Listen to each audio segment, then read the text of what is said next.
Përplasjet armatosura mes Indisë dhe Pakistanit në rajonin e kontestuar të Kashmirit janë përshkallëzuar ndjeshëm me sulme të ashpra artillerie gjatë natës mes të enjtes dhe të premtes, duke lënë pas të paktën 5 civil të vrarë.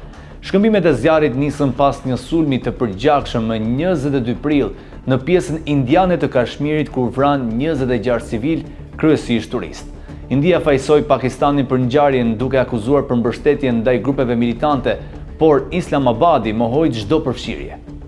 Si përgjigje, India kreu sulme ajrore në territorin e Pakistanit, të cilat sipas autoriteteve të Islamabadit shkaktuan vdekjen e 31 civilëve dhe rrëzimin e 5 avionëve indian. Tensionet kulmuan me sulme të ndërsjellta me dronë të enjten, por të dyja palët mohuan përgjegjësinë për këto veprime. Në zonën kufitare pakistaneze, 4 civil u vranë dhe 12 të tjerë u plagosën nga bombardimet, ndërsa në anën indiane një grua humbi jetën dhe 2 persona u plagosën në sektorin Uri. Banorët e të dyja anëve të kufirit raportuan një natë të pazakontë dhune, me të shtëna që zgjatën deri në agim.